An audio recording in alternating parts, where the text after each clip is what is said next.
நீளம் நிறைந்த மணிகண்டத்து ஈசனடியார் பெருமையின எல்லா உயிரும் தொலையெடுத்து தேசமுய திருத்தொண்ட தொகைமன் பணித்த திருவாளன் வாசமலர்மன் கழல் வணங்க வந்த பிறப்பை வணங்குவான். தூக்குசீர் திருத்தொண்ட தொகைவிரி வாக்கினால் சொல்ல வல்லபிரான் எங்கள் பாக்கிய பயனாம் பதிகுன்றைவால் செக்கிழாரடி சென்னி இருத்துவான். எல்லாம் வல்லம்பெருமான் அருந்தரும் பன்னார்மொழியமுடனமர் திருநாவுடையாருடைய திருவடிகளை வணங்கி அருந்தரும் வாரணாம்பிகை தாயாருடனமர் தொண்டீஸ்வர பெருமானுடைய திருவடி தாமர்களை மனம் மொழி மெய்களாலை வணங்கி எம்பெருமக்கள் நாயன்மாருடைய பொன்னார் திருவடி தாமர்களை முக்கர்ணங்களாலை வணங்கி உரையாசிரியர் சிவக்கமணி ஐயாவுடைய திருவடிகளை வணங்கி தவத்திரு தொண்டசீர் பரவாருடைய திருவடி தாமர்களை மனமொழி மெய்களாலை வணங்கி அடியனுடைய ஞானாசிரிய பிறந்தகையாருடைய திருவடிகளை எல்லாம் முக்கர்ணங்களாலை வணங்கி எழுந்தருளி இருக்கக்கூடிய அடியார் பெருமக்களுடைய திருவடிகளை எல்லாம் வணங்கி அமைகின்றேன். அன்பார்ந்த சிவநாயக செல்வர்களே, நம்முடைய தொண்ட புராணத்திலே தடுத்தாட்கொண்ட புராணத்தினுடைய நிறைவு பகுதியாக இருக்கக்கூடிய திருத்தொண்ட தொகை கொடுத்த பாங்கினை நம்ம சிந்திச்சிட்ருக்கிறோம். நம்பிகளுடைய அவதார நோக்கத்தினுடைய ஒரு பகுதி இன்றைக்கி நிறைவாக போகுது. நம்பிகள் அவதரித்ததுக்கு 2 காரணங்கள் சேக்கிழ பெருமான் திருமலையில் சொல்கிறார். மாதவம் செய்த தென் திசை வாழ்ந்திட தீதில்லா திருத்தொண்ட தொகை தர போதுவாரவர் மேல்மடம் போக்கிட காதல் மாதரும் காட்சியில் கண்ணினார் என்று சொல்லி அதில் 2 மாதவம் செய்த தென் திசை வாழ்ந்திட என்று சொல்லி ஒன்று, இன்னொன்று தீதில்லா திருத்தொண்ட தொகை தர. அந்த தீதில்லா திருத்தொண்ட தொகை இப்போ தான் நமக்கு நிறைவாக போகுது. சென்ற வகுப்பில் பக்கமாக வந்தோம், கொஞ்சம் நேரம் குறைவாக இருக்கிறதுனால அந்த பாடல் சிந்திக்க முடியல. நம்பிகள் திருவாரூர் ஆலயத்திலே வழிபாடு செய்து கொண்டு வருகின்ற பொழுது தேவாசிரியர்கள் இருக்கக்கூடிய அடியார்களை எல்லாம் பார்த்து இவருக்கு யான் அடியேனாக பண்ணும் நாள் என்னால் என்று பரமர்தால் பரவி சென்றார் என்று சொல்லி சேக்கிழார் பெருமான் அந்த அடியார்களை எல்லாம் பார்த்து நேரிலே சென்று வணங்குவதற்கு தகுதியில்லை என்று சொல்லி ஒருவாறு மனதிலே வணங்கி கொண்டு சென்று இவர்களுக்கெல்லாம் நான் எப்பொழுது அடியாராக ஆகுவது என்று சொல்லி மனதிலே நினைத்து கொண்டு வருகின்ற பொழுது அவருக்கு பெருமான் தியாகேச பெருமான் வாயிலில் நின்று அவருக்கு காட்சி கொடுத்தது மட்டுமல்லாது அடியாருடைய பெருமைகளை எல்லாம் சொல்கிறார்.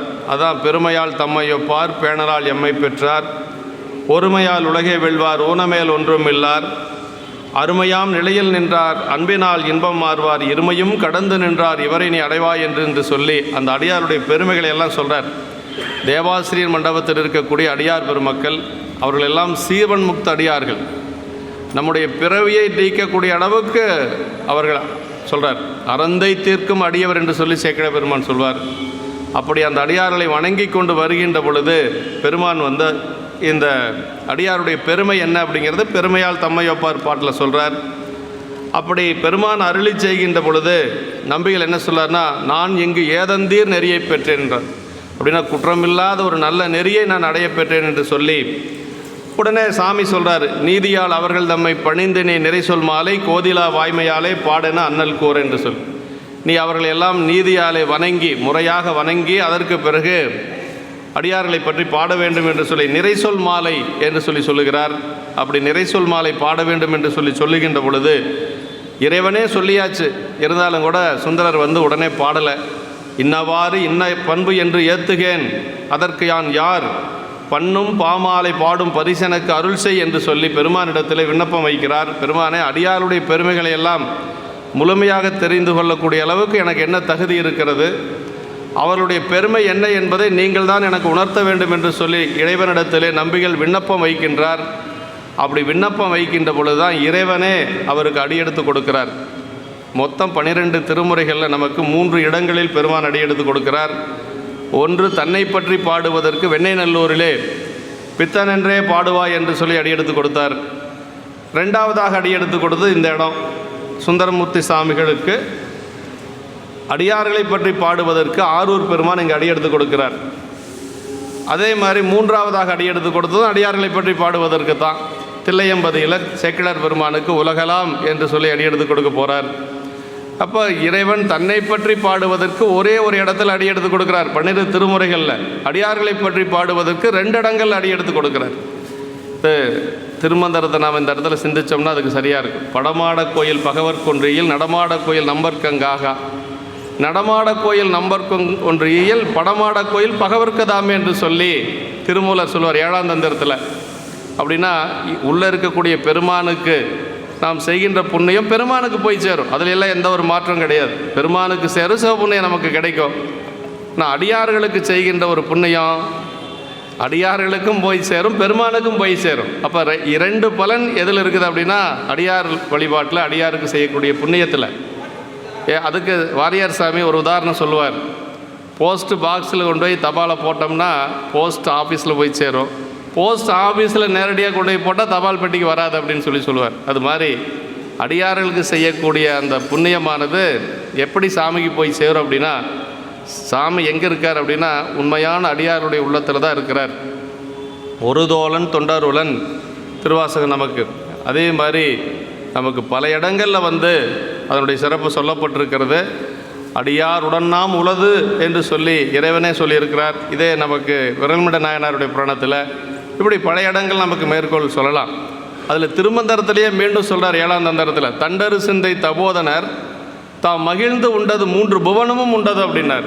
ஒரு சிவனடியார் உண்ட உணவு 3 உலகங்களுக்கும் போய் சேரும் என்று சொல்லி திருமந்திர ஆசிரியர் சொல்கிறார். சிவகுணிய விளக்குரை சொல்லுகின்ற பொழுது தண்டரு சிந்தை தபோதனர் அப்படிங்கிறத, தபோதனர்ங்கிறத 2ஆக பிரிக்கிறார். தவத்தையே தனமாக உடையவர். தவம்னா என்ன அப்படின்னா சிவபூசிய தவம், ஈண்டு சிவபூசிய தவம். பல இடங்களில் சிவகுணிய உரை எழுதியிருக்கிறார். தவம்னா சிவபூசம், அவ்வளோதான். வேற ஒன்றும் நம்ம எல்லாத்தையும் திறந்துட்டு போய் காட்டில் உட்காந்து அப்படியெல்லாம் ஒன்றும் இருக்கணுங்கிற அவசியம் இல்லை. சிவபூசை செய்வது தான் தவம். அப்போ சிவபூசை செய்யக்கூடிய ஒரு அடியாருக்கு உண்ட உணவு எப்படி 3 புவனத்துக்கும் போய் சேரும் அப்படின்னா, அந்த அடியார் உண்ட உணவு பெருமானுக்கு போய் சேரும், பெருமான் உண்ட உணவு 3 உலகங்கள் இருக்கக்கூடிய உயிர்களுக்கும் போய் சேரும் என்று சொல்லி நமக்கு திருமந்திரத்திலே சொல்லப்பட்டிருக்கிறது. அந்த வகையில் இங்கே அடியாருடைய பெருமைகளை பாடக்கூடிய அளவுக்கு எனக்கு தகுதி இல்லை என்று சொல்லி நம்பிகள் அங்கு பெருமானிடத்திலே நிற்கின்ற பொழுது தான் பண்ணும் பாமாலை பாடும் பரிசனுக்கு அருள் என்று சொல்லி ஆரூர் பெருமானிடத்தில் நிற்கிறார். அப்பொழுது ஆரூர் பெருமான் அடியெடுத்து கொடுக்கிறார். அதுதான் இந்த திருப்பாடல். தொல்லைமால் வரைவயந்த தூயாள்தன் திருப்பாகன் அள்ளல் தீர்ந்து உலகுய்ய மறையளித்த திருவாக்கால் தில்லைவால் அந்தனர்தம் அடியார்க்கும் அடியேன் என்று எல்லையில் வன்புகளாரை எடுத்தசைப்பா மொழி என்றார் என்று சொல்லி, அது இந்த பாட்டில் தொல்லைமால் வரைவயந்த தூயாள்தன் திருப்பாகன், அதை இமயமலையிலே தூயவளை ஒரு பாகத்தினுடைய பெருமான், மலையரசனுடைய மகள் இல்லைங்களா, அப்படி இருக்கக்கூடிய பெருமான் அல்லல் தீர்ந்து உலகுய்ய அப்படின்னார். இந்த உலகத்தில் இருக்கக்கூடிய துன்பங்கள் எல்லாம் நீங்கி இந்த ஆன்மாக்கள் எல்லாம் உய்வடையும் பொருட்டாக வேதங்களை அருளி செய்த தன்னுடைய திருவாக்கினாலே பாருங்க. அப்போ அல்லல் தீர்ந்து உலகுய்ய மறையளித்த திருவாக்கால் தில்லைவால் அந்தர்தம் அடியார்க்கும் அடியேன் என்று முதல்ல அவர் சொன்னதும் வேதம்தான், இப்போ சொல்ல போகிறதும் வேதம்தான். ஆமாம், இது தமிழ் வேதம், அது வடமொழி வேதம் அப்படின்னு சொல்லி, அதாவது பெருமானே சொல்கிறாராம், தில்லைவால் அந்தர்தம் அடியார்க்கும் அடியேன் என்று எல்லையில் வன்புகழாரை எடுத்த செய்ப்பா மொழி என்றார் என்று சொல்லி, அப்படி எல்லையில்லா பெரும்புகழ் உடையார்களாகி இந்த அடியார்களை எடுத்து துதித்து புகழ் மாலை பாடுவாயாக என்று இறைவனே சொல்கிறார். இப்போ இது பெருமான் அவருக்கு அடியெடுத்து கொடுத்தாச்சு. பெருமான் அடியெடுத்து கொடுத்தது தான் இந்த திருப்பாடலில் சொல்லப்பட்டிருக்கு. சென்ற வகுப்பில் கடைசியாக நேராயிருச்சுன்னு சொல்லி நம்ம விட்டுட்டோம். இப்போ தொல்லைமால் வரை பயந்த அப்படின்னா தூய்மைகளுக்கெல்லாம் இடமாக இருக்கக்கூடியவள் உமையம்மை, அதை தூயால் என்று சொல்லி சொல்கிறார். எல்லா தூய்மைகளுக்கு இடமாக இருக்கக்கூடியது உமையம்மை என்று சொல்லி. ஆமாம், அல்லல் தீர்ந்து உலகுய்ய அப்படின்னார். அல்லல் தீர்ந்தனா உலகுய்ய பாடுவாய் என்று சொல்லி பெருமான் அவருக்கு பணிக்கின்ற பொழுது உலகம் உய்ய மறையளித்த அந்த தர்மங்களை விதித்தலும் இந்த மறையளித்த திருவாக்கால் அடியெடுத்து சொன்னார். நம்முடைய இந்த வேதங்களை எல்லாம் சொன்ன சிவபெருமான் இப்போ நமக்கு அடியார்களுடைய பெருமைகளையும் அவரே அடியெடுத்து கொடுக்கிறார் என்று சொல்லுவது ஒரு பெருமை. இதுவும் மறையே யாம் என்று எடுத்து காட்டியவாறு அப்படின்னா, மறையளித்த திருவாக்கால் சொன்ன பெருமானே இதுவும் அவருடைய திருவாக்கில் வந்தது, அதனால் இதுவும் ஒரு மறையே என்று சொல்லி, அது பெரிய புராணத்தை தில்லையில் இருக்கக்கூடிய தில்லைவாழந்தர்கள் 5வது வேதமாக வைத்து போற்றினார்கள் அப்படின்னு சொல்லி சொல்லுவாங்க. அந்த புராணம் அரங்கேற்றம் செய்கின்ற பொழுது 11 திருமுறைகளை அரங்கேற்றம் செய்கின்ற பொழுது அதை இப்போ நம்பியாண்டான் நம்பிகள் அரங்கேற்றம் செய்தார்.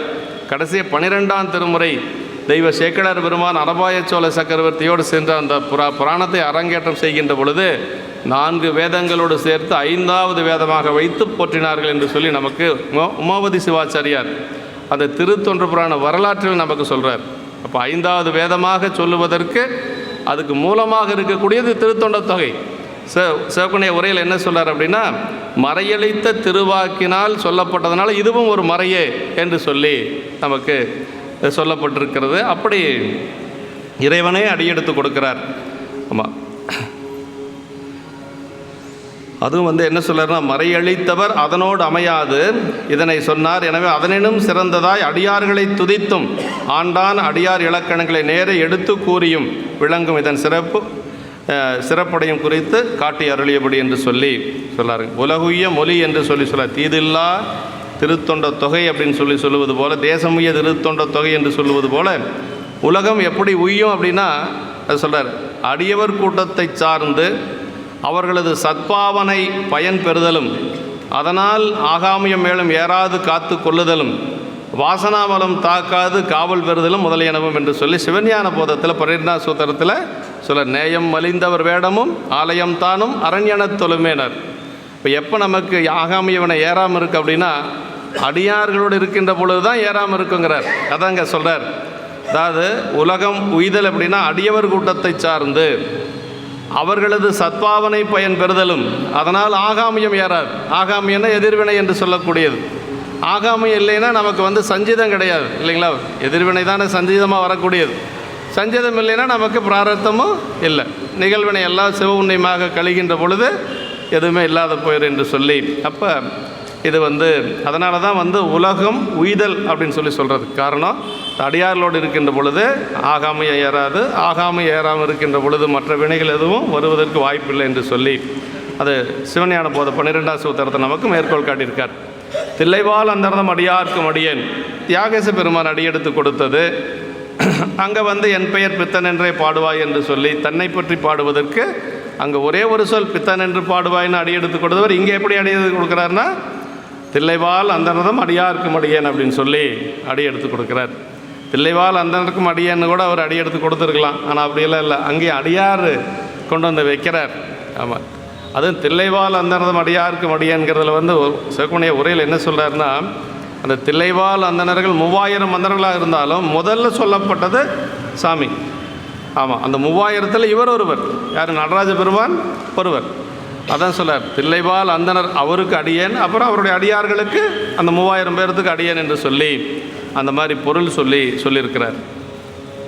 அந்தணர்க்கு அடியேன் என்னாது அந்தணர் தம் அடியார்க்கும் அடியேன் என்றது அடியவரின் அருமையும் பெருமையும் குறித்ததற்கு என்று சொல்லி சிவகுணைய உரையில் சொல்லார். அதான் தில்லைவால் அந்தணருக்கு அடியேன்னு கூட பாடியிருக்கலாம் சாமி. ஆனால் அந்தணர்தம் அடியார்க்கும் அடியேன்னு பாடியது தான் அந்த அடியார்களுக்கு இருக்கக்கூடிய ஒரு பெரிய சிறப்பு என்று சொல்லி சிவகுணைய உரையில் இதுக்கு அதான் ஆசையோடும் அறநடியார் அடியாரை அடைந்து விட்டு அவர் கருமம் முன்கருமமாக செய்து கூசி மொழிந்து அருள்ஞான குறியில் நின்று கும்பிட்டு தட்டமிட்டு கூத்தாடி திரிய என்று சொல்லி நமக்கு சித்தியார் சொல்வது போல அடியார்களுக்கு பார்த்தா அந்த பத்தராய் பணிவார் என்று சொல்லக்கூடிய சீவன் முக்தர்கள் எப்படி இருப்பாங்க அப்படிங்கிறத அங்கே சொல்கிறார். அது மாதிரி இங்கே முக்கியத்துவம் கொடுத்துருக்கிறார். சாமியே அதுக்கு முக்கியத்துவம் கொடுத்துருக்கிறார். தில்லைவால் அந்தர்தம் அடியார்க்கும் அடியேன் என்று சொல்லி இறைவனே முக்கியத்துவம் கொடுத்துருக்கிறார் அடியார்களுக்கு. இப்படி வைணவர் வழிபாட்டு முறையில் இவ்வாறே பல அடுக்கி கூறுவதும் காண்கிறது. வைணவத்தில் அடியார் வழிபாடு தான் ரொம்ப சிறப்பாக சொல்லுவாங்க. அடியார் வழிபாடு தான் அங்கே அப்படி தான் சொல்லுவாங்க. அது பெருமாளுக்கு அடியேன்னு கூட யாரும் சொல்ல மாட்டாங்களா, அடியேன் ராமானுஜருக்கு அடியேன் அப்படின்னு சொல்லித்தான் அவங்க சொல்லுவாங்க, பெரியவங்க சொல்லுவாங்க. அதுவும் குறிப்பிட்டிருக்கார் சாமி. தில்லைவால் அந்தனர் நடராஜரை முதல்வராக கொண்ட தில்லை 3000 முனிவர். அந்தனர் என்றது அறவாளி அந்தணன் என்ற குரலில் போலவும் என்று சொல்லார். முதற்கண் இறைவனை உணர்த்தும். இப்படி இந்த தொடர் முதற்கண் இறைவனை உணர்த்தும். அதன்பின் இரட்டுற மொழிதலால் 3000 முனிவோரையும் உணர்த்தும். இதன் விரிவு தில்லைவால் அந்தன புராணத்தில் நம்ம பார்க்கலாம் என்று சொல்லி சொல்கிறாரு. எல்லையில் வன்புகழ் அப்படின்னா நம்பிகளுடைய புகழுக்கு அளவே இல்லைங்க. நம்ம அதான் அளவில்லாத பெருமையராக என்று சொல்லி பாயிரத்தில் வருவது போல அளவில்லாத பெருமையுடையவர் சுந்தரமூர்த்தி சாமிகள். அவருடைய பெருமைக்கு அளவே கிடையாது. தெரிவரும் பெருமை என்பர் அமுது செய்து அருளுதற்கு சிறிது இடையூறு செய்தான் எவன் என்று சிந்தை நோந்தார்.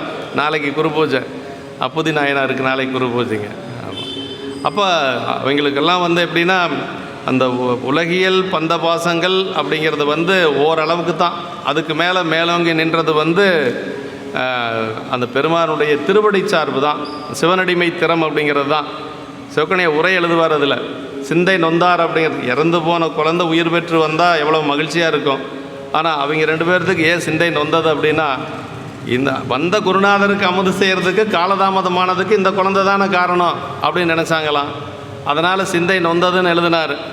சிந்தை நொந்தாருங்கிறதுக்கு சிவக்கணிய உரை என்ன சொல்கிறார், புராணத்தினுடைய உரையானியே அதுதான் அப்படின்ட்டார். அந்த சிந்தை நோகலை அப்படின்னா சாதாரண ஒரு உலகியல் பாசத்தோடு போயிருக்கும், சாதாரண ஒரு உலகியல் அன்பு அதோடு முடிஞ்சிருக்கும். அந்த சிந்தை நொந்தது தான் சரிதத்தினுடைய உரையாணி அப்படின்னு சொல்லி சிவக்கணிய உரையில் எழுதுகிறார். உரையாணின்னா அதுதான் ஹைலைட்டு. ஆமாம், தன்னுடைய குழந்தை இறந்து கூட அவங்களுக்கு வந்த குருநாதருக்கு உணவு படைக்கிறதுக்கு காலதாமதம் ஆயிடுச்சுங்கிறது தான் மேலோங்கி நிற்கிது. அதான் சிவனடிமை திறத்தினுடைய ஒரு உரைப்பு. இல்லைன்னா சாதாரணமாக எல்லாம் ஒரு அன்பு மாதிரி போயிருக்கோம் என்று சொல்லி ஒரு சிவக்கணிய உரையில் ரொம்ப அருமையாக எழுதுகிறார். அதே மாதிரி இது நமினந்தி அடிகளுடைய புராணத்தில் தொண்டருக்கு ஆணி அப்படின்னு சொல்லி அதை தொண்டு செய்வதை அளக்கக்கூடிய ஒரு கருவி நமினந்தி அடிகள் அப்படின்னு சொல்லி எழுதுவார். தொண்டருக்கு ஆணி அப்படின்னு சொல்லி அங்கே எழுதுவார். இது புராணத்தினுடைய உரையாணி அப்படின்னே அது சொல்லுவார். இப்போ அவங்களுடைய நிலை அதான் எல்லையில் வன்புகழார் அப்படின்னு, எல்லையில்லாத புகழை உடையவர்கள் அடியார்கள். அது நம்பிகளை பற்றி சொல்லவே வேண்டியதில்லை. வன் தன்மையால் வள்ளல் தன்மையால் என்று சொல்லி சொல்கிறார்கள். சீர்கொண்ட புகழ் வள்ளல் சிறப்புலிக்கு மடியன் என்று சொல்லி வள்ளல், இவங்கெல்லாம் வள்ளல் இல்லைங்களா. ஞாலமார் புகழின் மிக்கார் சாலுமேகை திறத்தினில் சிறந்தவர் என்று சொல்லி சிறப்புலி நாயனாருடைய புராணத்திலையும் சொல்லப்பட்டிருக்கு. சிவபெருமானது இசைகளை கொண்ட பாட்டு இசைப்பா என்று சொல்லி சொல்லுவது. இப்படி இந்த பாட்டில் இந்த மாதிரி சொல்கிறார். இசைப்பா அப்படிங்கிறது எடுத்து இசைப்பா மொழி என்றார் என்று சொல்லி, அந்த இசைப்பா அப்படிங்கிறது திருவிசைப்பானுடைய இதை வச்சு இங்கே விளக்குவர சொல்லியிருக்கார். இப்படி சாமி அடியெடுத்து கொடுக்குறார். அப்படி அடியெடுத்து கொடுத்தோடனே நம்பிகள் என்ன செய்கிறார் அப்படின்னா, மண்ணு சீர் வயல்லாரூர் மன்னவரை வன் தொண்டர் சென்னியுற அடிவணங்கி திருவருள் மேல் கொள்பொழுதின் முன்னம்மால் அயனறியா முதல்வர்தாம் எழுந்தருள அந்நிலை கண்டு அடியவர்வால் சார்வதனுக்கு அணைகின்றார். சாமி அடியெடுத்து கொடுத்து அங்கே இருந்துட்டு விடைபெற போகிறார். மண்ணு சீர் வயல் ஆரூர் மன்னவரை வன் தொண்டர் சென்னியுற அடிவணங்கி திருவருள் மேல் கொள்பொழுதின் முன்னம்மால் அயனறியா முதல்வர் தாம் எழுந்தருள. சாமி இப்போ அங்கே இருக்கிறார். சாமி இப்போ எழுந்தருளி அங்கிருந்து மீண்டும் போயிட போகிறார். அதற்கு பிறகு இப்போ சுந்தரர் எங்கே வராரு, அடியார்கள் கூட்டத்துக்கு வரார். தேவாசிரியர்கள் இருக்கக்கூடிய அடியார் கூட்டத்துக்கு சுந்தரர் வந்தாச்சு. அப்படி அந்நிலை கண்டு அடியவர் வாழ் சார்வதனுக்கு அணைகின்றார் என்று சொல்லி அங்கிருந்துட்டே பாடலை. சாமியவர் அங்கே இருக்கிறாரு. இப்போ அந்த கூட்டத்தை போய் வணங்கி நீ நீதியால் வணங்கி அப்புறமா பாடணும்னு சொன்னதுக்கு பிறகு சுந்தரர் இப்போ அந்த திருக்கூட்டத்தை வணங்குறார். உள்ளே வணங்க போகிறார். அப்படி சார்வதனுக்கு அணைகின்றார் என்று சொல்லி சொல்கிறார். அது நிலை பெற்ற சிறப்புடைய வயல்களால் சூழப்பெற்ற திருவாரூர் தியாகேசரது பாதங்களில் தமது முடி பொருந்தும்படி வணங்கி, அப்படியே பெருமானை அப்படி சென்னியுற வணங்கி திருவருள் மேற்கொள் பொழுதின் அப்படின்னார். அவரது திருவருளை மேற்கொண்டிருந்த பொழுதிலே பிரம்ம விஷ்ணுக்களால் நினைக்கவும் முடியாத அந்த முதல்வர் எழுந்தருளினாராக. சாமி எழுந்தருளி அதனை கண்டு நம்பிகள் தேவாசிரியர்கள் கூடியிருக்கும் அடியாரிடத்தை சார்வதற்கு அங்கு அணைவாராக. இப்போ இறைவனை வணங்கியாச்சு. அதற்கு பிறகு இப்போ தேவாசிரிய மண்டபத்துக்கு சுந்தரர் வந்தாச்சு. அதான் இந்த பாட்டில் சொல்கிறார். ஆரூர் மன்னவர் தியாகேச பெருமான் ராஜா இல்லைங்களா, அதனால் ஆரூர் மன்னவர் அப்படின்னு சொல்லி சொல்கிறார். ஆரூர் ஆண்ட பெருமான் என்று சொல்லி திருவருள் மேற்கொள் பொழுது தாம் பெற்ற அத்திருவருளின் வழியாய் நின்றபோது திருவருள் ஆணையின்படியே பாடத் தொடங்கிய போது எல்லாமே உன்னை திருவருள் மூலமாக தான் அங்கே நடக்க போகுது. அந்நிலை கண்டு அவருக்கு எதிர்காண காட்டும்படி எதிர் தோன்றி நிற்கும் நிலையை இதுவரை கண்டு கொண்டிருந்த நம்பிகள் இப்போது அவர் காட்சியை மறைத்து எழுந்தருளிவிட்ட அந்த நிலையினை கண்டு, இதுவரைக்கும் சாமி முன்னாடி நின்று காட்சி கொடுக்குறார். சாமிகிட்ட நம்பிகள் கிட்ட சாமி பேசிகிட்டு இருக்கிறார். இப்போ அங்கேருந்து மறைஞ்சிட்டார். மறைஞ்சதுக்கு பிறகு அதாவது நமக்கு பெரிய பற்று இறைவன் தான். இறைவனுடைய பற்றுக்கு அடுத்தது யார் பற்றுன்னா அடியார் பற்று தான். இப்போ ஆரூர் பெருமான் இப்போ இது வரைக்கும் அவர்கிட்ட காட்சி கொடுத்து அவர்கிட்ட அருள் செஞ்சிட்ருக்கிறார். சாமியினுடைய காட்சி மறைஞ்சோன்னே எங்கே போகிறார்? அடுத்தது அடியார்கள்ட்ட போகிறார். இப்போ நமக்கு 2 பற்று, ஒன்று இறைவனுடைய பற்று, இன்னொன்று அடியார் பற்று. ஆமாம், திருவினும் பெரியால் இயல்பகை நாயனார் பணத்தில் ஒரு இடம் வருதுங்க. அதாவது மனைவியை வந்து அடியாரோட போக சொல்லுவாங்க இல்லைங்களா, இயற்பகையார் போக சொல்கிறார். அப்போ வந்து திகைத்து நின்றனல் திருவினும் பெரியால் அப்படின்னு சொல்லி அந்த இடம் பெரிய புராணத்தில் வருது. அதுக்கு உரையாசிரியர் என்ன சொல்கிறார் அப்படின்னா, திரு அப்படின்னா செல்வம், செல்வம்ங்கிறது லட்சுமி இல்லைங்களா. லட்சுமி என்ன செய்வானா, நல்லவன் கெட்டவன் எல்லாத்துக்கிட்டையும் போகலாம். அது ஏன்னா பணம் தானே, அது எல்லாத்துக்கும் போகும், நல்லவங்க கெட்டவங்க அப்படியெல்லாம் பார்க்காது. ஆனால் இந்த அம்மா எப்படின்னா சிவபெருமானையும் அவன் அடியாரையுமே சார்ந்து நின்றாராம். அதனால் வந்து லட்சுமியை விட சிறந்த பெண் அப்படின்னு சொல்லி அங்கே உரையாசிரியர் சொல்கிறார். திருவினும் பெரியாள்னு சொன்னதுக்கு என்ன காரணம்னா, சிவபெருமானையும் அவன் அடியார்களையுமே சார்ந்து நின்றார். யார்? இயல்பகை நாயனாருடைய மனைவியார். அதனால் திருவினும் பெரியாள் அப்படின்றார். சில இடங்கள் அந்த மாதிரி எல்லாம் வருங்க.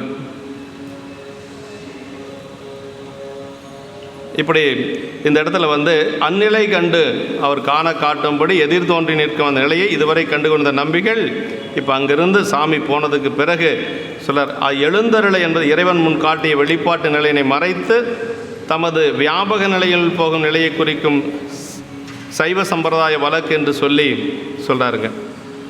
அப்படி அடியவர் வாழ் சார்பதனுக்கு அணுகின்றார் என்று சொல்கிறார். ஆண்டவனது சார்பு நேரே காணுமாறு மறைந்து அருளியமை கண்டனர். அதுகாலை அடுத்த சார்பு அவன் அடியார்களாகிய இவர்களேயாம் என்று சொல்லி இவர்களை சார அணைகின்றார் என்று சொல்லி சொல்கிறார். ஆமாம், பெருமானுடைய சார்பு, அதற்கடுத்தது அடியார் சார்பு. திருக்குறள் சார்புணர்ந்து சார்பு கட ஒழுகின் மற்றளித்து சார்தரா சார்தரு நோய் என்று சொல்லி வள்ளுவ பெருமானும் இறைவனுடைய சார்பு நமக்கு, இறைவனுடைய சார்புக்கு அடுத்தது வந்து யாருன்னா அடியாருடைய சார்பு என்று சொல்லி சொல்கிறார். அப்படி அந்த இது திரு கைலாய ஞான உலாவிலும் திரு கழிற்றுப்படியார் என்ற ஞான சாத்திரத்திலும் கூட என்ன சொல்கிறார்னா, சார வேண்டிய அடியையும் அடியாரையும் சார்ந்தவர்களே தாம் இப்போது சார்ந்து நின்ற உலகச் சார்பை ஒழித்து பிற அந்த துன்ப பிறவி துன்பம் நீங்குவர் என்று சொல்லி அணைந்தோர் தன்மையில் சொல்லப்பட்டிருக்கு. அதாவது சார வேண்டிய பெருமான் திருவடியையும் அதே மாதிரி அடியாரையும் சார்ந்தவர்களே இப்போ சார்ந்து நின்ற உலகச் சார்பை ஒழித்து பிறவி துன்பத்தை நீக்கி கொள்வார்கள் என்று சொல்லி நமக்கு பிறவி நீங்க அப்படின்னா இப்படி சார்ந்து நிற்கின்ற பொழுது தான். அதாவது நமக்கு புராணத்தில் சைவ சித்தாந்தத்தில் என்ன சொல்லுதுன்னா, நம்முடைய ஆணவ மலம் நீங்கணும் அப்படின்னா பெருமானைத்தான் வழிபாடு செய்யணும். பெருமான் தான் நமக்கு அந்த ஆணவ மலத்தை நீக்க முடியும். அந்த மல வாசனை எப்போ நீங்கன்னா திருக்கூடத்தை வழிபாடு செஞ்சால் நீங்க. அதுதான் வெள்ளானை சருக்கத்தில் சொல்கிறார். வெள்ளானை சருக்கத்தில் சேரமான் பெருமாள் நாயனார் இறைவனிடத்திலே சொல்கிறார், மருவு பாசம் அகன்றிட வந்தொண்டர் கூட்டம் வைத்தனை என்ன அப்படின்னார்.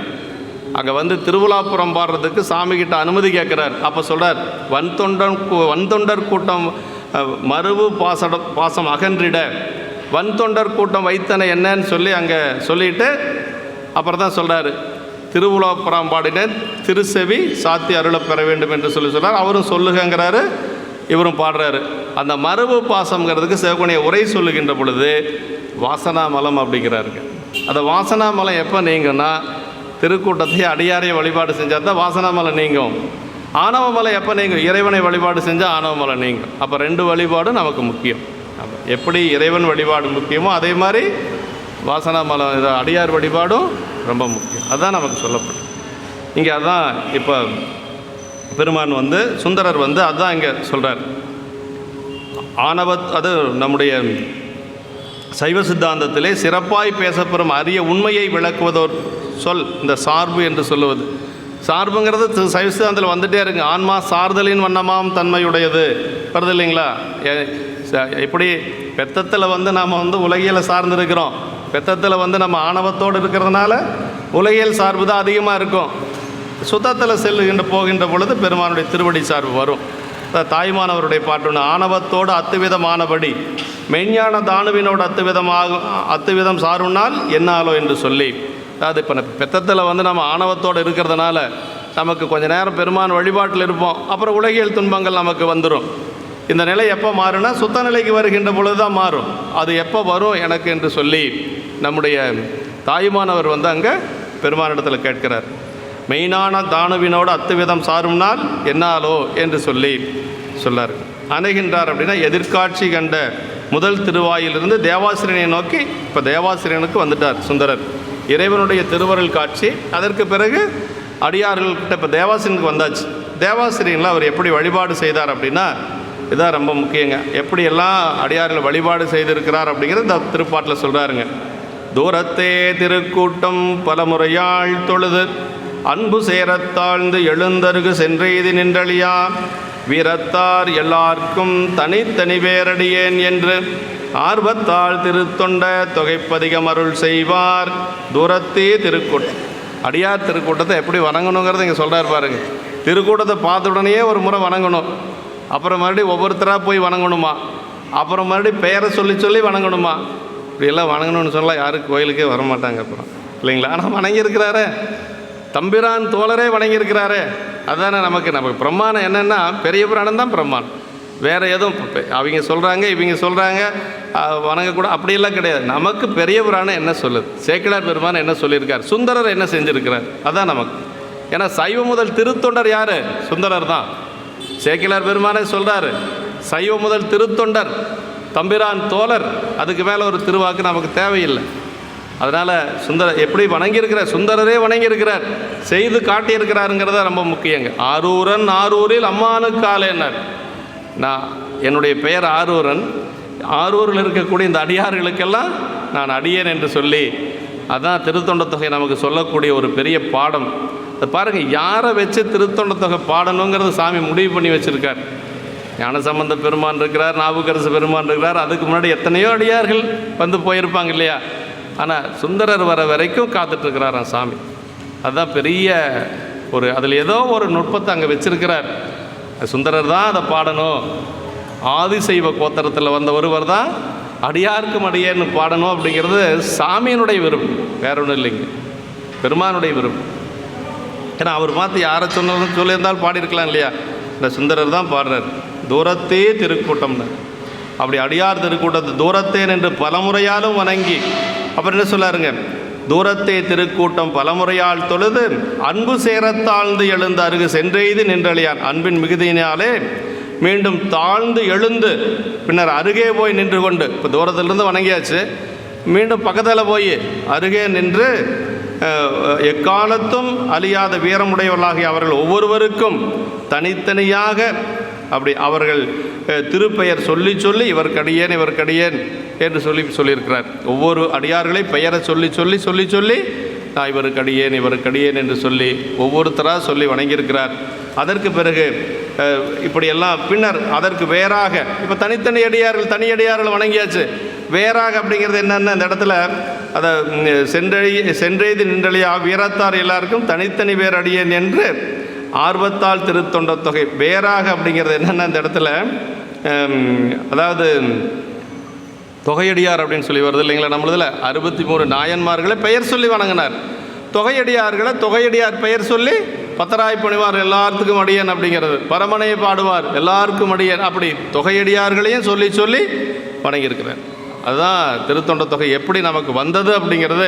சும்மா அடியெடுத்து கொடுத்தார் ஆரூர் பெருமான், அவர் பாடினார் அப்படின்னா எப்படி பாடினார் அப்படிங்கிறது உள்ளே போய் விளக்குறையில் பார்த்தா தான் நமக்கு தெரியுது. முதல்ல திருக்கூட்டத்தை வணங்குறார், அதற்கு பிறகு உள்ளே போகிறார் திருக்கூட்டத்துக்குள்ளே போய் ஒவ்வொருத்தராக விழுந்து வணங்குறார். அப்படி ஒவ்வொருத்தராக வணங்கியதுக்கு பிறகு பெயர் சொல்லி வணங்குறார். அப்புறம் தொகையடியார்களையும் பெயர் சொல்லி வணங்குறார். எல்லாம் சுந்தரர் செய்கிறார். அப்படி ஒவ்வொருவராக அப்படி அடியேன் என்றும் துதித்து மேன்மேல் எழுகின்ற ஆசையினால் திருத்தொண்ட தொகை என்ற பெயர் பெற்ற திருப்பதிகத்தை நம்பிகள் அருளி செய்வாராய். அப்படி எல்லாத்தையும் பெயர் சொல்லி வணங்கி அதற்கு பிறகு திருத்தொண்ட தொகையை பாட போகிறார். இதுதான் திருத்தொண்ட தொகை பாடுவதற்கு எப்படி பாடினார் அப்படிங்கிறது. இறைவன் அடியெடுத்து கொடுத்தோடனே பாடியிருக்கலாம், ஆனால் அப்படி பாடலை. இறைவன் சொன்ன உடனே பாடியிருக்கலாம் இல்லையா? இறைவன் நீதியால் அவர்கள் தம்மை பணிந்தினை நிறை சொல் மாலை கோதிலா வாய்மையாலே பாடன அண்ணல் குரன் சொன்ன உடனே பாடியிருக்கலாம், பாடலை. எனக்கு என்ன தெரியும் சாமி, எனக்கு அந்த தகுதி இல்லை. சரி, சாமி அடியெடுத்து கொடுத்தாச்சு, அப்போவாது உடனே பாடியிருக்கலாம் இல்லையா? அப்படியெல்லாம் பாடலை.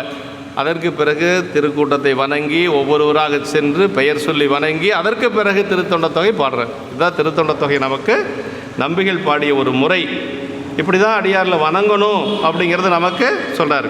திருக்கூட்டம்னா கூடியிருந்த அடியவர்களை குறித்தது என்று சொல்லி இந்த திருக்கூட்டத்தின் இயல்பும் விரிவும் திருக்கூட்ட சிறப்பில் நம்ம பார்த்துருக்குறோம், ஏற்கனவே நம்ம பார்த்துருக்குறோம். அதனை தூரத்தே தொழுதல் அதன் பெருமையும் அதனை நோக்க தமது சிறுமையும் அதனை வணங்கும் முறையும் குறித்தது என்று சொல்லி திருக்கூட்டம் பேணாதே போகும் ஊரனுக்கும் புறகு என்று விரல்மிட்ட நாயனார் ஏற்கனவே வெகுண்டு போயிருக்கிறார் இல்லையா? திருக்கூட்டத்தை அவர் வணங்காமையெல்லாம் போகலை, திருக்கூட்டத்தை நேரில் போய் வணங்கிறதுக்கு தகுதி இல்லை அப்படின்னு தான் போனார் இல்லைங்களா? அந்த அடியார்கள் முன்பாக போய் நிற்பதற்கு நமக்கு தகுதி இல்லை அப்படின்னு தான் போனாருங்க. நல்லா விரல்மிட்ட நாயனார் பணத்தில் ஒரு பாடல் வருங்க, நல்ல பாட்டு ஞாபகம் வர சொல்கிறேன்.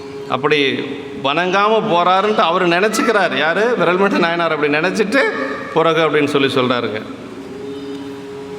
பலமுறையால் தொழுது அப்படின்னு சொன்னார். அப்படி மனம் மொழி மெய் என்ற மூவகை வணக்கமும் 3 உறுப்பு 5 உறுப்பு 8 உறுப்பு என்று சொல்லி பல வகை உடல் வணக்கமும் என்று சொல்லி இவை ஒன்றுக்கு மேற்பட மேல மேல செய்தலாக தொகையின் மிக்க வணக்கமும் அடக்கி பலமுறையால் எத்தனை முறை வணங்கினார்னே தெரியல, பல முறை வணங்கியிருக்கிறார். ஆம், மகிழ்ந்து எழுந்து பலமுறையும் வணங்குகின்றார் என்று சொல்கிறார். ஆம், இதே மாதிரி கண்ணப்ப நாயனாருடைய புராணத்தில் இந்த ஞானசம்பந்த பெருமானுடைய புராணத்தில் காலத்தி போய் கண்ணப்பரை ஒரு முறை அந்த காலத்தினாதரை ஞானசம்பந்த பெருமான் ஒரு முறை தான் வணங்கினார் இருக்குது. ஆனால் கண்ணப்பரை பல முறையும் வீழ்ந்தெழுந்து வணங்கினார்கிற சேக்கிழ பெருமான். ஞானசம்பந்தர் தானே நமக்கு பிரமாணம். ஞானசம்பந்த பெருமான் எப்படிப்பட்டவர்? வம்பரா வரிவண்டு மனம் நார மலரும் மதுமல நற்கொன்றையால் அடியல்லால் பேனா எம்பிரான் சிவபெருமானை தவிர யாரையும் வணங்காதவர். எப்படி உபமன்ய முனிவரோ அதே மாதிரி ஞானசம்பந்த பெருமான். இவங்க 2 பேரும் சாமியை தவிர யாரையுமே வணங்கினதே இல்லையா? அப்படி இருக்கக்கூடிய ஞானசம்பந்த பெருமான் காலத்தி போகிறார். அப்படி காலத்தி போய் வழிபாடு செஞ்சதை சேக்கிழ பெருமான் சொல்கிறாருங்க. தாழ்ந்தெழுந்து திருமலையை தொழுது கொண்டு தடஞ்சிலா தலா சோபானத்தால் ஏறி வாழ்ந்திமையோர் குழாம் நெருங்கி மணிநீல் வாயில் உள் புகுந்து சூழ்ந்து வலங்கொண்டு இறைவர் திருமுன்பு எய்தி குவித்த செங்கை கொண்டு வீழ்ந்து எழுவார் கும்பிட்ட பயன் காண்பார் போல் மெய்வேடர் பெருமானை கண்டு வீழ்ந்தார் அப்படின்னு பெரிய பாட்டுங்க. அதில் என்னென்னவெல்லாம் சொல்லியிருக்கிறாருன்னா, அந்த தேவர்களெல்லாம் இருக்கக்கூடிய வாயிலுக்குள்ளே உள்ளே போய் அப்புறம் கோயிலுக்குள்ளே உள்ளே போய் அப்படியே கோயிலை வலமாக அப்படி கோயிலை வலமாக வந்தவர் சாமிகிட்ட போய் 2 கையும் மேலே தூக்கி அப்படி வணங்கி கீழே விழுந்து எழுந்திருச்சு. அதற்கு பிறகு கண்ணப்பரை பார்த்து கண்ணப்பரை வழிபாடு செய்கிற பொழுது தான் அந்த வணக்கத்தையே முடிக்கிறார் சேக்கிழ பெருமான். எழுந்தார்னு சொல்லலை, குவித்த செங்கை கொண்டு வீழ்ந்து எழுந்தார்னு சொல்லியிருந்தால் வழிபாடு முடிஞ்சு போச்சு, வினை முற்றுறது. எழுவார் அப்படின்னா எதிர்கால வினை முற்றுங்க. ஏன் எழுவார்னு சொன்னார்னா, அந்த வழிபாடு எங்கே முடியுதுன்னா அடியார வழிபாடு செய்கின்ற பொழுது தான் முடியுது. அப்படி முடிச்சு காட்டுறார் சேக்கிழ பெருமான். உரையாசிரியர் அதை நமக்கு அப்படியே விளக்கமாக சொல்கிறார். அதான் அந்த வீழ்ந்து எழுவார், புரியுது இல்லைங்க? வீழ்ந்து எழுவார் கும்பிட்ட பயன் காண்பார் போல் மெய்வேட பெருமானை கண்டு வீழ்ந்தார் அப்படின்னாருங்க. ஆமாம், இங்கே ஒரு முறை தான் வணங்கினதாக நமக்கு புராணத்தில் இருக்குது. அப்புறம் கண்ணப்பரை எப்படி வணங்கினார் அப்படிங்கிறத சொல்கிறாருங்க. அன்பின் மெய்மை உருவினையும் அவ்வன்பினுள்ளே மண்ணும் வெள்ள செஞ்சடை கற்றை நெற்றி செங்கன் விமலையும் உடன்கண்ட விருப்பம் பொங்க பள்ளத்தில் உருபுணல் போல் பாய்ந்து செல்ல மலை வள்ளி பரிந்தளித்த பைம்பொன் வள்ளத்தில் பரிந்தளித்த ஞானவார் அமுதமுண்டார் பலமுறையும் வீழ்ந்தெழுந்து வணங்கினார் அப்படின்னார். அங்கே ஒரு முறை தான் சொன்னார். இங்கே கண்ணப்பர் எத்தனை முறை வணங்கியிருக்காரு, எத்தனை தடவை வணங்கினார்னே தெரியல. பலமுறையும் வீழ்ந்தெழுந்து வணங்கினார்னார். இப்போ நம்ம திருக்கூட்டத்தை எப்படி வணங்குறாரு சுந்தரர், எத்தனை முறை வணங்குறாருனே தெரியாதுங்க. பல முறை வணங்குறார். வீழ்ந்து பலமுறையால் தொழுதெழுந்து அப்படின்னார். அப்படின்னா அடியார் வணக்கம் எவ்வளவு உயர்வானது சைவத்தில் அப்படிங்கிறதுக்காக இது இந்த இடத்த அதாவது திருக்கோயில் வழிபாடு நமக்கு எங்கே நிறைவாகுது அப்படின்னா அடியார் நாயன்மார் வழிபாட்டில் தான் முடியுது. திருக்கோயில் வழிபாடு நிறைவாகக்கூடிய இடம் அடியார் வழிபாடு. அதனால் ரொம்ப ரொம்ப முக்கியம் அடியார் வழிபாடு. அதை விடவே கூடாது. நம்ம சைவத்தினுடைய 2 அம்சம் அப்படின்னா இது ஒன்று அது ஒன்று. எனக்கு உதாரணம் ஞானசம்பந்த பெருமான் இருக்கிறார், நம்பிகள் இருக்கிறார், இப்படியெல்லாம் பலமுறையால் தொழுது அப்படின்னார். அன்பு சேர தாழ்தல்னர் மேன்மேல் அன்பு கூறுதலால் மீண்டும் மீண்டும் வீழ்ந்தெழுந்து வணங்குதல் அப்படிங்கிறார். அன்பு சேரத்தால் அப்படின்னா அன்பு அதிகமாக மீண்டும் மீண்டும் வணங்கிட்டே இருக்கிறார். தீமையை அறுத்து நன்மையை விளைவிப்பதாகிய மாசற்ற கடல் அப்படின்னு சொல்லி அந்தணன்னா இறைவனுக்கு ஒரு பெயர் அந்தணன் உண்டு. நின்று வன்தொண்டர் நின்று அருள் செய்தார் என்று கூட்டுக. அடியார்கள் வீட்டிற்கு அவர்கள் முன் நின்று துதிக்கும் முறை குறித்தவர். அடியார்கள்லாம் அமர்ந்திருக்கிறாங்களாம் எங்கள் தேவாசிரியனில். சுந்தரர் மட்டும் இப்போ நின்றுட்டு பாடிட்டு இருக்கிறார். வணங்கி அதற்கு பிறகு நின்று கொண்டு பாடிட்டு இருக்கிறார். திருத்தொண்ட தொகை ஒரு சில பக்கம் நின்றுட்டு பாடுவாங்க. பரவாயில்ல, நம்ம கீழே தானே உட்காந்துருக்குறோம். அதனால் சேர்லையெல்லாம் உட்காந்து தான் பாடுறது கொஞ்சம் யோசிக்கணும். ஏன்னா நின்றுட்டு தான் பாடியிருக்கார் சுந்தரர். சுந்தரர் தேவாசிரியர்கள் எப்படி பாடினார்னா நின்று கொண்டு தான் திருத்தொண்ட தொகை பாடியிருக்கிறார். நமக்கு தெரியுது. நின்றுட்டு பாடுறது சிறப்பு தான், பரவாயில்லை. அதை பற்றி ஒன்றும் கீழே உட்காந்துட்டு பாடுறது ஒன்றும் தவறு இல்லை. சித்த நிலை தெரியாது செய்பணியின் தலை நின்றார்னு நாவுக்கரசருடைய புராணத்தில் சொல்கிற மாதிரி இப்போ எப்படி இருக்கிறார்னா சித்த நிலை தெரியாத அடியார்களை வழிபாடு செய்து கொண்டே இருக்கிறார் நாவுக்கரசு, நம்முடைய நம்பிகள். அடியார்கள் வீட்டிற்கு அவர்கள் முன் நின்று துதிக்கும் முறை குறித்தவாறு. அடியார்கள் எப்படி வழிபாடு செய்யணும், அவங்கெல்லாம் உட்கார்ந்து இருக்கணுமா, வழிபாடு செய்யக்கூடிய நம்ம நின்று கொண்டு வழிபாடு செய்யணும், இப்படியெல்லாம் இருக்கு. ஆமாம், வீரம் என்னால் விளம்பும் தகைதோன்னு சொல்கிற மாதிரி வீரத்தார் அப்படின்னு சொல்கிறார். தனித்தனி வேரடியன் என்று சொல்லி தனியடியார் தொகையடியார் என்று இரு வகுப்பும் குறிக்கை வாரு. தனியடியாரை தனித்தனியாக வணங்கியிருக்கார், தொகையடியார்களையும் வணங்கியிருக்கார். 9 தொகையடியார் இல்லைங்களா? பத்தராய் பணிவார், அந்த பத்தராய் பணிவார் அதில் வரக்கூடிய 7, அப்புறம் தில்லைவாழ் அந்தணர்கள், அப்புறம் பொய்யடிமை இல்லாத புலவர்கள், மொத்தம் 9 அடியார்கள். ஆர்வத்தால், ஆர்வம்னா அடியார் வணக்கத்தின் மேல்மேல் எழும் ஆசை. இதுவரை ஆரூரில் அம்மானுக்கு ஆளாய் பணி செய்ய பெற்ற ஆரூரனாகி அடியேன் என்று தில்லைவாழ் அந்தனதம் அடியாருக்கும் அடியானாக பெற்றேன். இப்படி ஒவ்வொரு அடியார்களுக்கு அடியானாக பெற்றேன் என்று இதுவரைக்கும் திருவாரூரில் சாமிக்கு மட்டும் அடியாராக இருக்கிறார் சுந்தரர். இனிமேல் எல்லாரும் எப்படி அடியார்? ஆரூர் பெருமானுக்கு என்றைக்கும் அடியார் தான். இப்போ அடியார்களுக்கும் அடியேன் என்று சொல்லி ஒவ்வொரு அடியார்களாக அடியாருக்கும் அடியேன் என்று சொல்லி பாடுறாருங்க.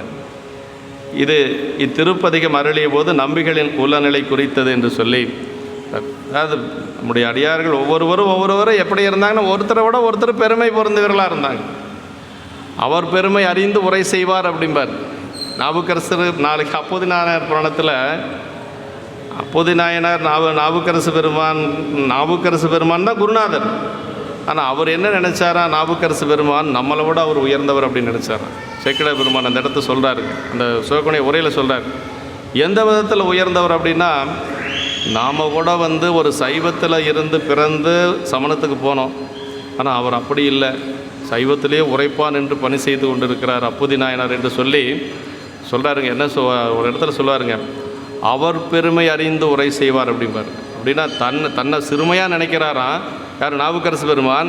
அப்போதியாரை பெருமையாக நினைக்கிறாராம். ஆனால் அவர் தான் குருநாதர். ஆனாலும் கூட அந்த சிறுமையாக தன்னை நினச்சது தான் பெருமை. நாவுக்கரசருக்கு என்ன பெருமைனா சிறுமையாக நினச்சது தான் பெருமைங்க. பிறதுறையில் நின்றேற அருள் பெறும் சூளையினால் ஆட்கொண்டு அடைந்து உய்யப்பெற்ற தெருளும் உணர்வில்லாத சிறுமையே ஞான் அப்படின்னார். அப்படின்னா அந்த சமணர்களுடைய சமணத்தில் இருந்து இந்த சோலை நோயை அருள் பெரும் சோலை அப்படிங்கிறார். சோலை அருள் பெரும் சோலை அப்படின்னு சொல்லுவார்.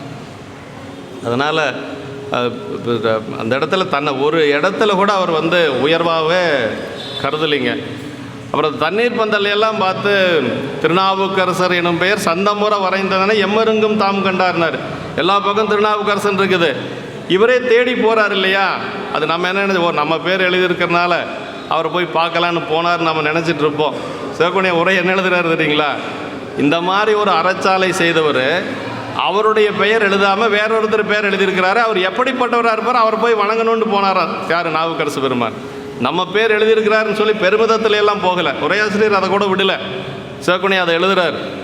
நம்ம பேர் எழுதியிருக்கிறாரு, நாவுக்கரசர் பேர் எழுதியிருக்கிறனால நம்ம போய் அவரை பார்க்கலாம் அப்படின்றலாம் அவர் போகலையாம். இவ்வளோ பெரிய அறச்சாலை செய்திருக்கிறார். அப்படிப்பட்டவர் தன்னுடைய பெயர் எழுதாத வேறொருத்தருடைய பெயர் எழுதியிருக்கிறாருன்னா அவர் எப்படிப்பட்டவரார், எவ்வளோ பெருமையுடையவராக இருப்பார், அவரை நம்ம போய் பார்க்கலான்னு சொல்லி நாவுக்கரசு பெருமானே அப்பூதி நாயனாருடைய இல்லத்துக்கு சென்றதாக நமக்கு உரையாசிரியர் வந்து அந்த இடத்துல உரை எழுதுகிறார். அது ஒரு அருமையான இடம் அது. இப்படி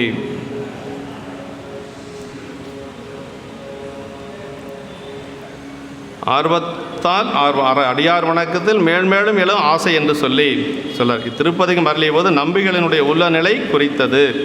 நம்பிகள் வந்து இந்த திருப்பதிகம் அருளுகின்ற பொழுது அவ்வளவு அடியார் இடத்தில் ஒரு அன்போடு இருந்திருக்கிறார். திருத்தொண்ட தொகை பதிகம் பதிகத்தினுடைய பெயர் குறித்தது என்று சொல்லார். எல்லா காலத்தும் எல்லா இடத்தும் உள்ள தன்மையார் எல்லாருக்கும் அடியேன் என்று சொன்னது வந்து அப்படி எல்லா காலத்திலும் எல்லா இடத்தும் உள்ள அந்த இத்தன்மையர் எல்லாருக்கும் என்று சொல்கிறாருங்க. அடுத்த திருப்பாட்டில்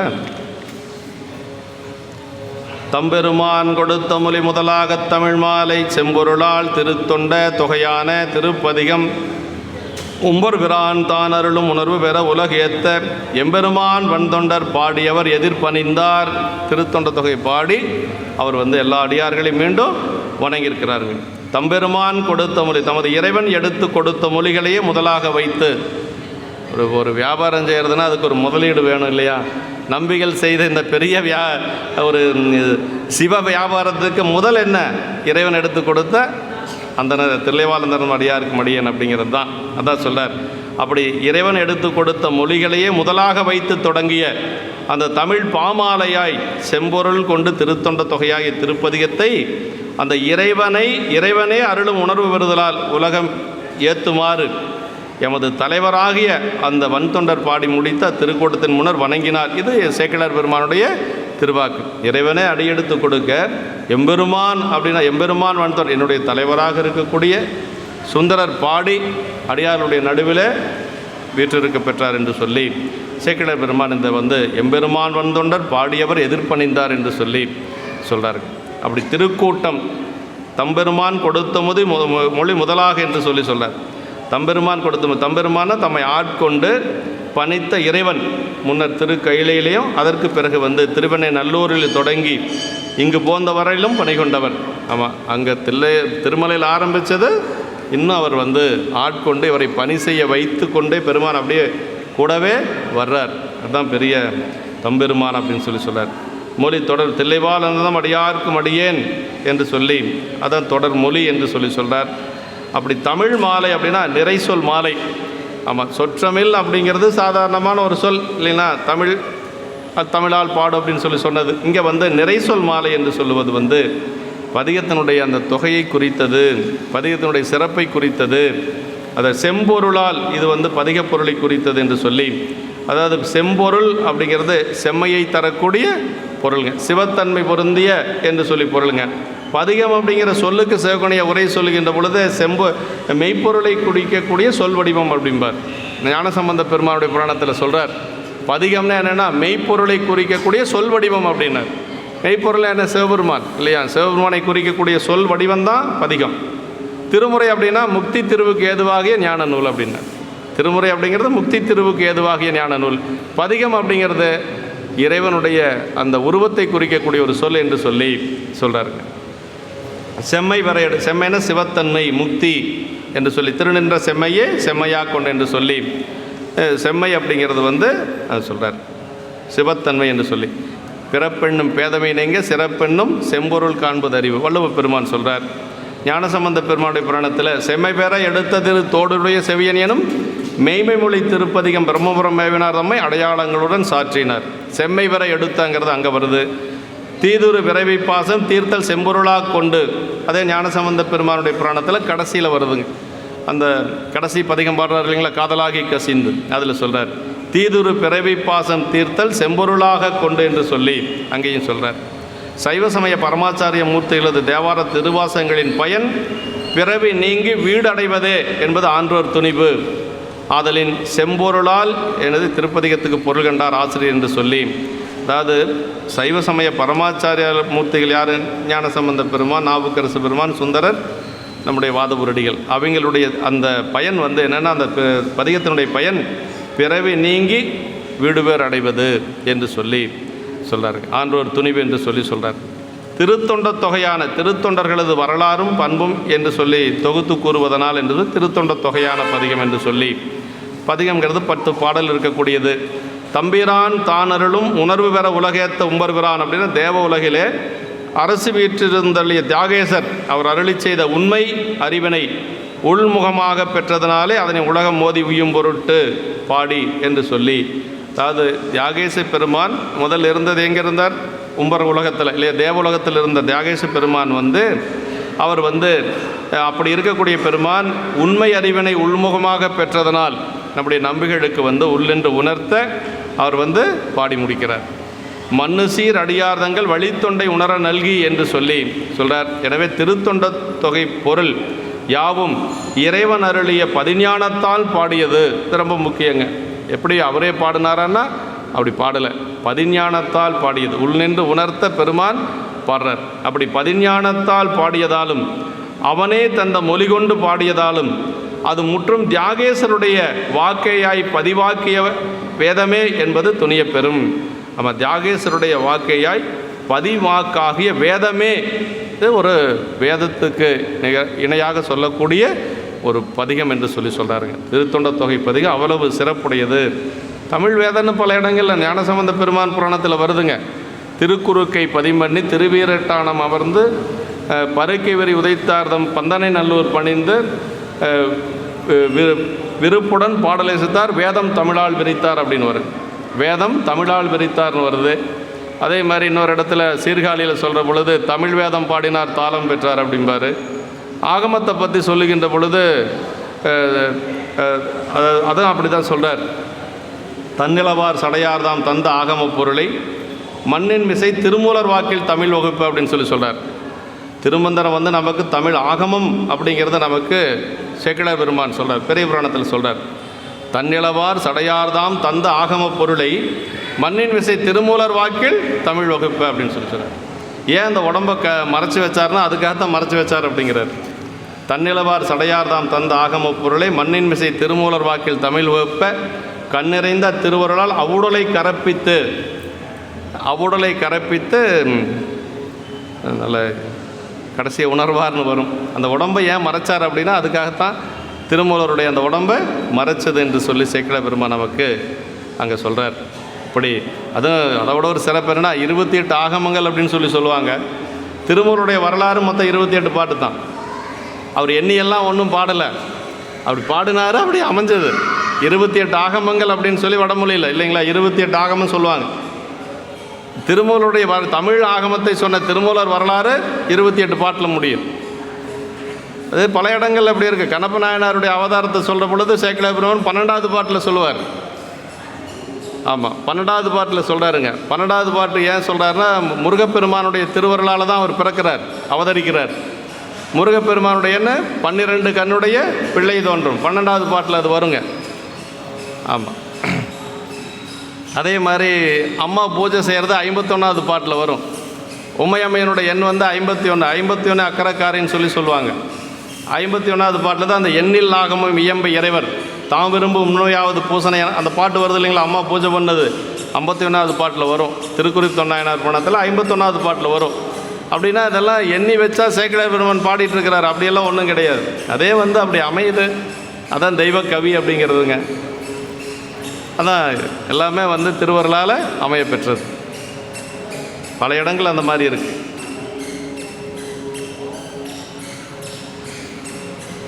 அவர் அருளி செய்த உண்மை அறிவினை உன்முகமாக பெற்றதனாலே அதை உலகம் மோதி உய்யும் பொருட்டு பாடி என்று சொல்கிறார். மண்ணு சீர் அடியார்தங்கள் வழித்தொண்டை உணர நல்கி என்று சொல்கிறார். அப்போ திருத்தொண்ட தொகை அவனே தந்த மொழி கொண்டு பாடியதாலும் அது முற்றும் தியாகேசருடைய வாக்கையாய் பதிவாக்காகிய வேதமே என்பது துணிய பெறும் என்று சொல்லி நமக்கு சிவகணிய உரையில் சொல்கிறார். தீதில்லா உலகம் ஏத்த உலகம் அறிந்து ஓதி துதித்து உய்யும்படி என்று சொல்லி உலகமெல்லாம் உய்யும்படியாக இந்த திருத்தொண்ட தொகை பாடப்பட்டது என்று சொல்கிறார். வன் தொண்டர் மன்னவரை சென்னையுற அடிவணங்கியவராகிய அந்த வன் தொண்டர் என்று சொல்லி அப்படியே பெருமான சென்னையுற அடிவணங்கி வழிபாடு செய்கிறார். இதுதான் பதிகம் பாடியது. அடுத்த திருப்பாட்டு இந்த திருத்தொண்ட தொகைக்கு எத்தனை அடைமொழி சொல்கிறார் சேக்கிழார் பெருமான். தீதில்லா திருத்தொண்ட தொகைங்கிறார், நாவேந்த திருத்தொண்ட தொகை, செந்தமிழ் பயனாயுள்ள திருத்தொண்ட தொகை, மெய்யடியார் சித்தநிலவும் திருத்தொண்ட தொகை, மூலமான திருத்தொண்ட தொகை, செம்பொருளாய் திருத்தொண்ட தொகை, அப்புறம் தேசமுய்ய திருத்தொண்ட தொகை, இப்படி சுந்தர திருத்தொண்ட தொகை, இப்படி திருத்தொண்ட தொகைக்கு இத்தனை அடைமொழி சொல்கிறார். எந்த ஒரு பதிகத்துக்கும் இவ்வளவு அடைமொழி சேக்கிழ பெருமான் சொல்லவே இல்லை. இந்த ஒரு பதிகத்துக்கு மட்டும் அவ்வளவு சொல்கிறார். ஏன்னா அடியாரை பற்றி இருக்கிறதுனால சொல்கிறார். அடுத்த திருப்பாட்டு, உம்பர் நாயகரடியார் பேருவகை தாம் எய்த நம்பி யாரொரு திருக்கூட்டத்தின் நடுவணைந்தார் தம்பிரான் தோழரவர் தாமொழிந்த தமிழ் முறையே எம்பிரான் தமர்கள் திருத்தொண்டு ஏத்தல் உருகின்றேன். உம்பர் நாயகரடியார் பேருவகை தாம் எய்த. அப்படி சுந்தரர் உள்ளே போனோடனே அந்த தேவாசிரியர் இருந்த அடியார்களுக்கெல்லாம் அவ்வளோ மகிழ்ச்சியாம். பேருவகை அப்படிங்கிறார். ஏன்னா அவர் வணங்காததான் போயிட்டுருக்கிறாருன்னு அவங்கெல்லாம் நினச்சிட்ருக்கிறாங்க. இப்போ அவங்களெல்லாம் வணங்கி உள்ளே போய் அப்படி அவங்களோட நின்ன உடனேயே அந்த அடியார்களுக்கெல்லாம் ஒரு பெரிய மகிழ்ச்சி. விரல்மிண்டர் உள்ளிட்ட எல்லா அடியார்களுக்குமே இல்லைங்களா, எல்லாத்துக்கும் அவ்வளோ மகிழ்ச்சி.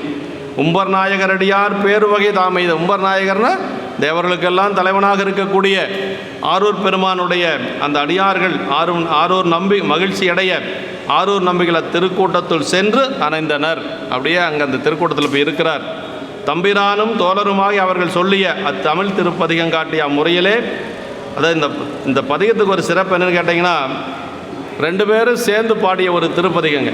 எந்த ஒரு திருப்பதிகத்துக்கு இல்லாத ஒரு பெருமை இந்த பதிகத்துக்கு உண்டு. தம்பிரான் தோழரவர் தாமுறைந்த தமிழ் முறையினர் 2 பேரும் கூட்டு சேர்ந்து பாடின பதிகம் திருத்தொண்ட தொகை. ஆனால் மற்ற இடத்துல எல்லாம் ஒரு சொல் அடி எடுத்து கொடுத்தாங்க, இங்கே ஒரு தொடரே கொடுத்துருக்கிறார். அதனால் ஆரூர் பெருமானும் சுந்தரரும் சேர்ந்து பாடிய திருப்பதிகம் திருத்தொண்ட தொகை. அப்படி தான் உரையாசிரியர் சொல்கிறார். 2 பேரும் சேர்ந்து பாடிய திருப்பதிகம். தம்பிரான் தோழரவர், தம்பிரான் தோழராகிய சுந்தரர் பாடிய திருத்தொண்ட தொகையினே சொல்லியிருக்கலாம். ஆனால் உரையாசிரியர் அப்படி சொல்லலை.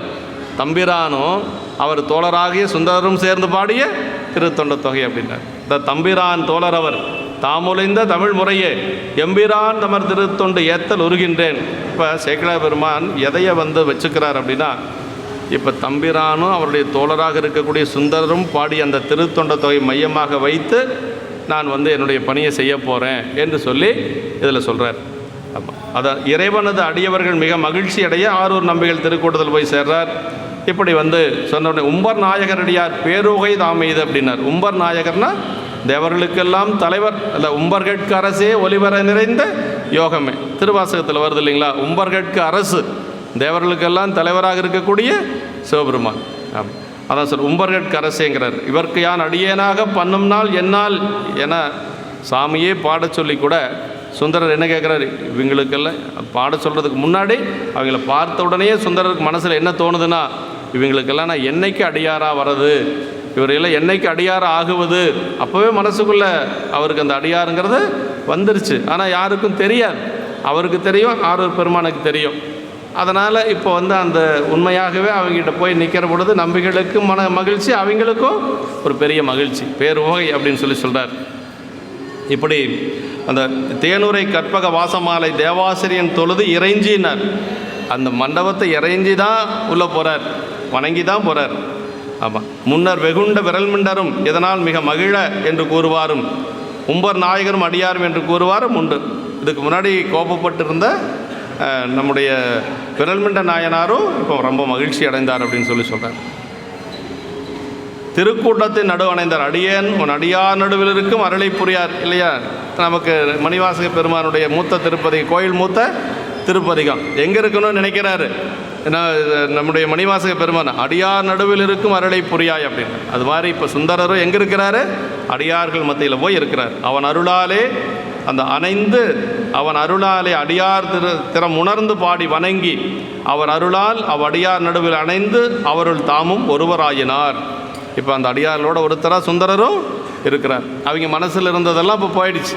இப்போ நம்ம அடியாரோட அடியாராக சுந்தரர் வந்துட்டார் அப்படின்னு அவங்களுக்கு ஒரு மகிழ்ச்சி. அவங்க என்ன நினச்சிக்கிறாங்கன்னா, அதாவது சுந்தரன் சாமிக்கு தோழர், தம்பிரான் தோழர், அதனால் நம்மளை எல்லாம் மதிக்காத போகிறான் அப்படின்னு சொல்லி நம்ம இதில் சொன்னால் காம்ப்ளெக்ஸ்ன்னு சொல்லுவோம் இல்லையா, அது இன்ஃபீரியாரிட்டி காம்ப்ளெக்ஸ்ன்னு சொல்லுவோம் இல்லையா, அது மாதிரி அவர் சாமிக்கு தோழர், அதனால் அடியாரில் நம்மளை எல்லாம் பார்க்காத வணங்காத போகிறாரு, அப்படி அதெல்லாம் பேசிக்கிறது. அப்படி ஒன்று ஒன்றா ஒருத்தரை பேசிக்கிறது. ஆனால் அப்படி இல்லை அவர்.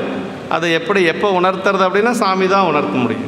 அதான் அந்த உணர்ந்த நேரம் தான் இந்த நேரம். அதனால் அவங்களுக்கு எல்லாத்துக்கும் இப்போ பெரிய ஒரு மகிழ்ச்சி என்று சொல்கிறார். அடியார் கூட்டத்தில் அணைவதே சைவ சித்தாந்த சிவப்பேற்றினை எல்லையாக குறிக்க பெறும் அந்த பேரு என்பது இதுவே சிவஞான போதம் 12ஆம் சூத்திரம் பேசக்கூடிய உண்மை. நமக்கு என்ன கடைசியாக அப்படின்னா அடியார்கள் கூட்டத்தில் போய் சேருவது தான் நமக்கு இறுதியாக அதான் அணைந்தோர் தன்மைன்னு வச்சாங்க பெரியவங்க. நமக்கு சாத்திரத்தில் எல்லாமே அந்த கடைசி சிவப்பிரகாசத்துலேயும் சரி திருவருட்பயன்லேயும் சரி கடைசியாக இருக்கிறது அணைந்தோர் தன்மை தான். ஆமாம், நல்லா நல்லா சிவப்பிரகாசத்தில் அருமையாக அணைந்தோர் தன்மை பற்றி கடைசி பாட்டில் வரும். உம்பர்கள் தாமும் வானோர் நல்ல வானோர் தொழும் திருமேனி தாமும் அண்டரும் கண்டிராத அண்ணலே என வணங்கி, அதாவது அடியார்களையும் அதே மாதிரி சிவபெருமானையும் ரெண்டு பேர்த்தையும் ஒன்றாகவே வணங்கி அப்படியே மெய்யே கண்டிருப்பர் அப்படின்னு சொல்லி அந்த பாட்டில் வருங்க, சிவபிரகாசத்தில் வரும். அதாவது பெருமானுடைய திருமேனி அதே மாதிரி அடியாருடைய திருமேனி ரெண்டையும் அடியார்களையும் பார்த்தா அந்த சீவன் முக்த அடியார்கள் அப்படியே கண்ணில் நீர் வருமா. எப்படி பெருமான வழிபாடு செய்கிறாங்களோ அதே மாதிரி அடியாரையும் வழிபாடு செய்வாங்களாம். அந்த கடைசியில் வருங்க, அதில் சிவபிரகாசத்தில் கடைசியில் வரும் வெண் தரளம் சிந்த அப்படின்னு சொல்லி வரும். அதில் அப்படியே முத்து முத்தாக கண்ணீர் வருமா, வெண் தரளங்கள் சிந்த என்று சொல்லி வருங்க.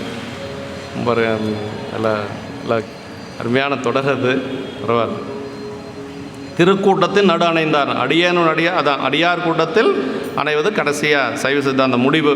தம்பிரான் தோழர்வர் தாம் மொழிந்த தம்பிரானும் தோழரும் ஆகிய அவர்கள் சேர்ந்து மொழிந்த திருப்பதிகம்னார். தம்பிரான்னா சிவபெருமான் இல்லையா, ஆரூர் பெருமான், அவரும் அவருடைய தோழராக இருக்கக்கூடிய சுந்தரரும் சேர்ந்து பாடிய திருப்பதிகம். அதனால தான் அந்த பதிகத்துக்கு அவ்வளோ ஒரு உயர்வு சொல்கிறது. எல்லா பதிகமும் உயர்வு தான், இல்லைன்னு சொல்லலை. இந்த பதிகத்துக்கு கொஞ்சம் இறைவனும் ரெண்டு பேரும் சேர்ந்து பாடியதுனால ஒரு சிறப்பு உணர்வு. இது இருவரும் அத்துவிதமாய் கலந்த நிலையில் மொழிந்த தமிழ் என்று சொல்லி இச்சிறப்பு வேறு எந்த மொழிக்கும் இல்லை. அம்மையார் பாடுகின்ற பொழுது அப்படி தான் அத்துவிதமாக கலந்து தான் பாடியிருக்காங்க. காரைக்கால் அம்மையார் எப்படி பாடினாங்க அப்படின்னு சொன்னால் சொல்கிறார், உட்பவித்து எழுந்த ஒருமையில் உமைகோன் தன்னை அற்புத திருவந்தாதி அப்பொழுது அருளி செய்தார் அப்படிம்பார். உட்பவித்து எழுந்த ஒருமையில் உமைகோன் தன்னை அற்புத திருவந்தாதி அப்பொழுது அருளி செய்தார் அப்படின்னு அப்படியே உள்ள ஊறி திளைத்த ஞானத்தில் பாடினாங்களா அம்மா. 100 பாட்டு அந்தாதி எப்படி பாடினாங்கன்னா உள்ள ஊறி திளைத்த ஞானத்தில்.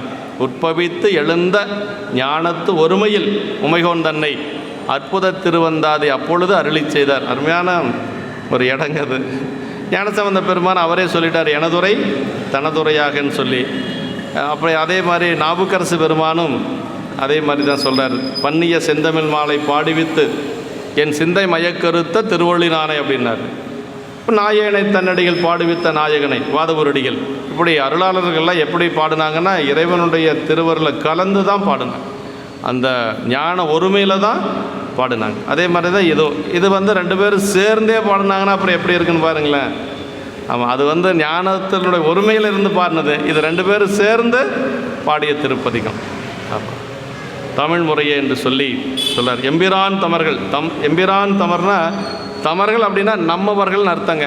பெருமானுடைய அடியார்கள் தத்தா நமர் அப்படின்னு சொல்லி சொல்கிறாரு. நமர்னா என்ன, நம்மை போன்றவர்கள், நம்மளை மாதிரி அடியார்கள் அப்படின்னு சொல்லி சொல்கிறார். நமர் என்று சொல்லி தத்தா நமர் என தடுத்து வீழ்ந்தார். திருத்தொண்டுனா தொண்டு செய்த வரலாறு ஏத்தல் உருகின்றேன் இனிமேல் விரணியுள்ள சொல்ல போகிறார். சேக்கிழார் பெருமான் எதை ஆதாரமாக கொண்டு சொன்னார் அப்படின்னா இதையத்தான் ஆதாரமாக கொண்டு சொல்ல போகிறார் என்று சொல்லி இந்த அளவு இனிமேல் நம்ம நம்பிகளுடைய சரியத்தை எப்போ சிந்திப்போம்னா ஏயர்கோன் கழிக்காம பணத்தில் தான் சிந்திப்போம். அது இன்னும் 5-6 வருஷத்துக்கு மேலே வரும். ஆமாம், சுந்தரருடைய வரலாறு இது அடுத்தது ஏயர்கோன் கழிக்காம பணம் தான். அதுக்கு இடையிலேயே ஒன்றும் வர்ற மாதிரி இல்லை. ஆமாம், அடுத்தது அதில் தான் வரும். அதனால் இப்போ இதுவரைக்கும் நம்ம என்ன சிந்தித்தோம் அப்படிங்கிறது ஒரு சும்மா ஒரு மேலோட்டமாக ஒரு 10 நிமிஷம் பார்த்துக்கலாம். அது நமக்கு நம்பிக்கைகளுடைய வரலாறு எங்கே ஆரம்பிக்குதுன்னா திருமலையில் ஆரம்பித்து திருமலையிலேயே நிறைவு பெறுவது தான் பெரிய புராணம் இல்லைங்களா. பெரிய புராணத்தினுடைய ஆரம்பமும் சுந்தரர் தான், பெரிய புராணத்தினுடைய நிறைவும் சுந்தரர் தான். பெரிய புராணம் எங்கே ஆரம்பிக்கிறது? கைலாய மலையில் இல்லைங்களா. கைலாய மலையில்